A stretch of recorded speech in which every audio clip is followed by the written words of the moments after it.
What does it mean to crown yourself? After over 300 episodes, I have asked this question of hundreds of guests on the Crown Yourself podcast.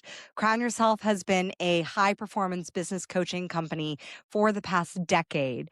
But what does this saying to crown yourself, what does this actually mean? Well, for me, as the founder of Crown Yourself, I came up with this idea as I was sitting on the bench, and I can picture it in the little Airbnb. Let's backtrack it. What does it mean to crown yourself? I am Kimberly Spencer, international TEDx speaker, certified high performance business coach and visibility strategist, founder of crownyourself.com and CEO of Communication Queens. And in this podcast episode on the Crown Yourself podcast, we are leading the conversation on what it takes to be a sovereign leader with a servant's heart. And that is ultimately what Crown Yourself is all about. After over 300 episodes of the Crown Yourself podcast and asking hundreds of leaders about what it means to crown yourself, I finally figured, why not come out of the closet and share what that actually means for me as the founder of this company. When I started Crown Yourself back in 2015, this concept was truly a divine download. I was sitting on the couch in 2014 on our Airbnb after being bought out of my ecom company. I was on my honeymoon. We literally had signed the buyout agreement 3 weeks before I got married. I was on my honeymoon with my husband, and I was wondering, what do I do when I get back? What do I didn't want to go back to teaching Pilates, which was my first business. I had a private Pilates studio in LA. I didn't want to go into e-com. I had been a successful indie screenwriter. I had gotten my one that I co-wrote called Bro, starring Danny Trejo, up on the big screen. Lionsgate picked it up. Netflix picked it up. I'd had that success. And I'd also had the success of being president of an e-com company, having a successful exit, and also experiencing the challenges that come with running a business and having a partnership where there's a mismatch of values.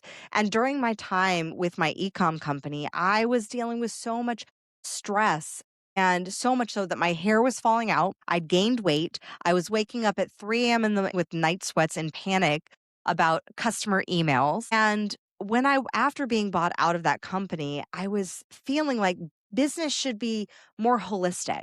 I didn't want to have a successful business at the expense of my health or my body. And I didn't want to have a successful business at the expense of my relationship or with my husband. I wanted to have something that was about thriving and firing on all cylinders. I wanted to have something that was holistic. And I'd been in beauty pageants as a teen and young adult in my 20s. And there was a moment when I was in Miss California in 2010. And this was after multiple beauty pageants and going through a 10-year battle with bulimia. And by 2010, I had been teaching Pilates for a couple years. I had gotten into the best shape of my life, and I'd also completely recovered from my battle with bulimia with no psychological or medical intervention. And I remember walking out on stage in front of 4,000 people and like 8 faceless judges. And I was in the bikini portion of the competition. And I walked out on stage totally in love with my body, totally proud of who I had become in that moment. And as I was remembering this experience, I remembered that I didn't need the validation of those judges any longer. I had crowned myself in that moment. And I ended up, fast forward to 2014, I leap off the couch. I say, crown yourself. And my husband goes, what's that? And I say, that's the name of my company. And he's like, well, great. What do you do? And I said, well, something like Marie Forleo. And I had no idea, and I had no plan as far as what would become over the next decade into a global coaching brand. I didn't know that it would take me from California to Australia to back to California and now to Texas. I didn't know that it would allow me to impact thousands of lives. I just knew that I had a name and I had a mission to crown myself, but I didn't know that what would come from that name and Shakespeare asked the question, what is in a name? That name I would have to learn how to embody first. I would have to learn how to embody the principles of ownership and personal responsibility and service and humility and generosity and pure authentic self-expression. What Crown Yourself became and what Crown Yourself means to me is really the idea that a sovereign head of state in traditional monarchy, in a monarchy model, is from the moment that they're born, they are born with the expectation that they are to rule. That is their divine ordinance. That is their divine mission on this earth in this lifetime, to rule a country.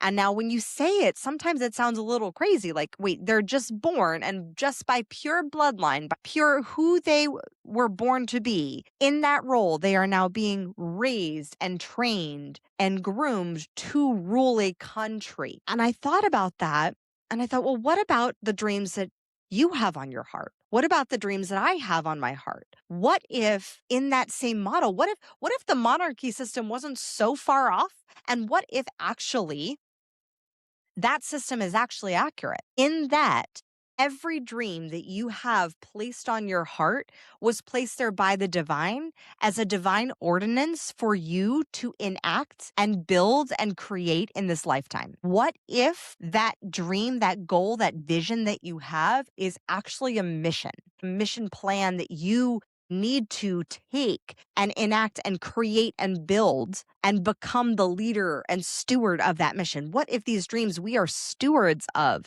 in order to bring them into reality in this world to create a more amazing, more conscious, more abundant planet? Imagine if we took that approach, and that from the moment that you're born, you're not met with doubt about this dream. Like, you say you want to be an astronaut at 5 and your parents are like, great, let's go to space camp. Let's get you ready.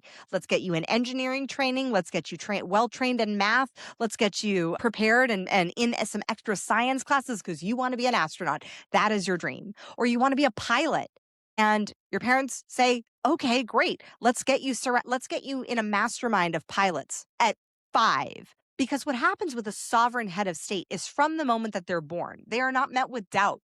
They are prepared and trained to run a nation when the crown has to shift to being on their head. Now, what if we as parents saw that in our children, that the dreams that they say they want to accomplish, like, for example, my son, my 4-year-old, Colton, his first sentence was, I climb. And I go, man. So, okay, he's going to be a climber in some capacity.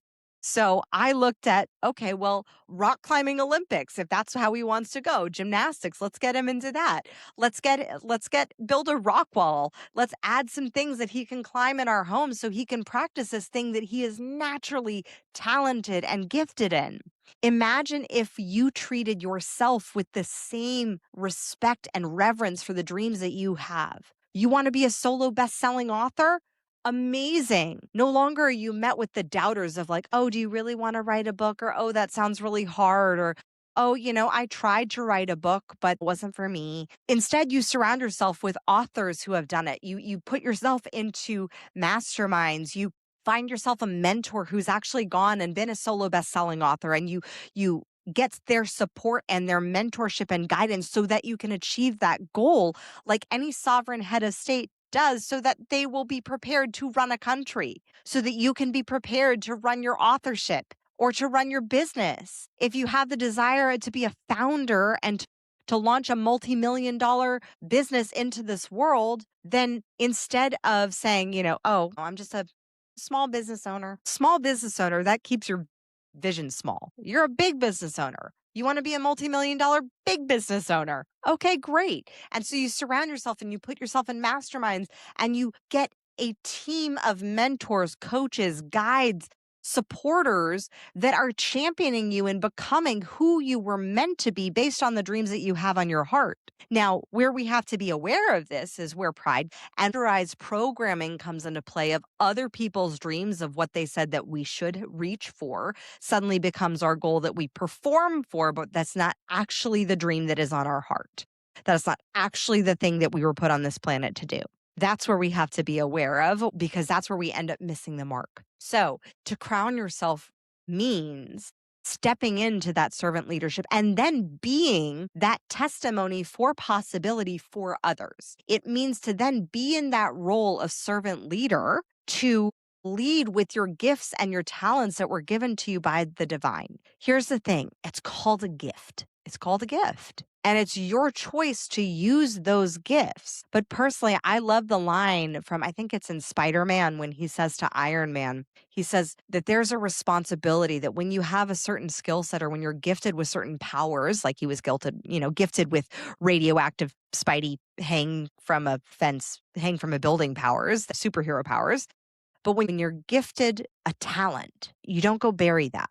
You use it, you leverage it, you serve with it. It's even in the Bible, you use your talents to serve. So if you're holding back from really leveraging and really leaning into your talents, then you're not actually crowning yourself, because you're not actually living by the divine ordinance that those gifts were placed in you, for you, by the divine, so that you can enact your mission in this lifetime, so that you can go forth and do the thing that you were supposed to do in this lifetime.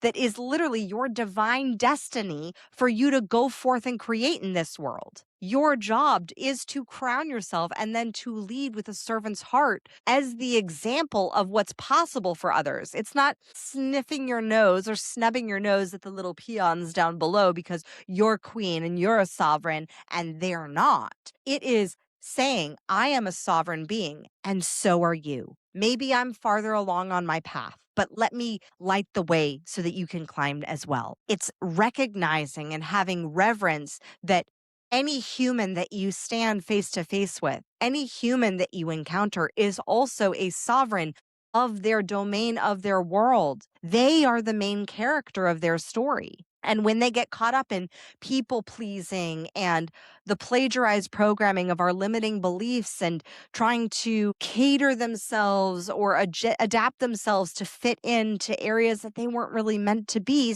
instead of standing out and belonging to themselves so that they can serve with their gifts and talents to the world, it's our job then as sovereign leaders to be that example, that embodied example, to then remind others, to remind those in our community that it's their job as well to enact that divine mission that was placed on their heart, to build and create in the way that they were designed and built to build and create in this lifetime. And if you think about the role of the sovereign and their destiny, they are trained and they continue to train and to serve and to be guided and to be mentored throughout their lifetime.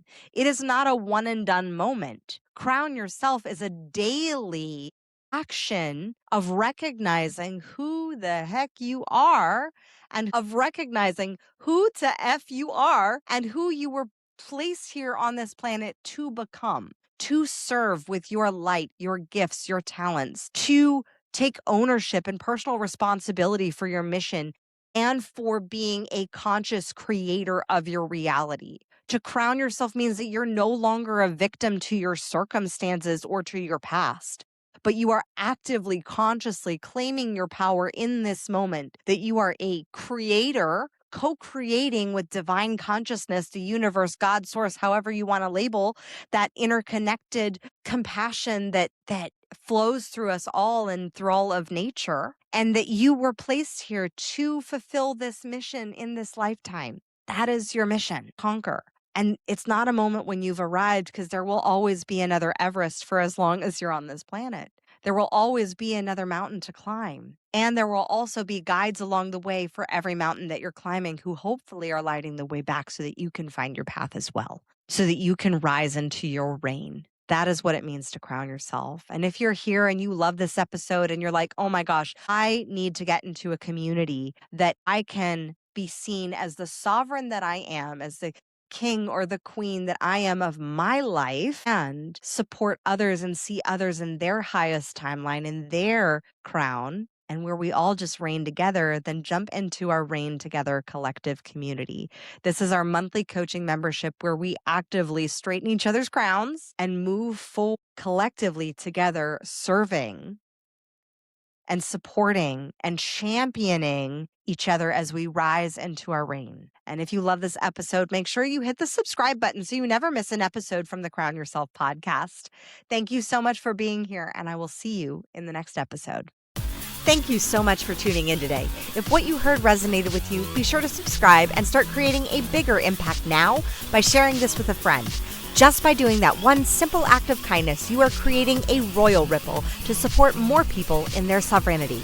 And if you're not already following on social media, connect with me everywhere at crownyourself.now for more inspiration. I am so excited to connect with you in the next episode. And in the meantime, go out there and create a body, business, and life that rules. Because today, you crown yourself.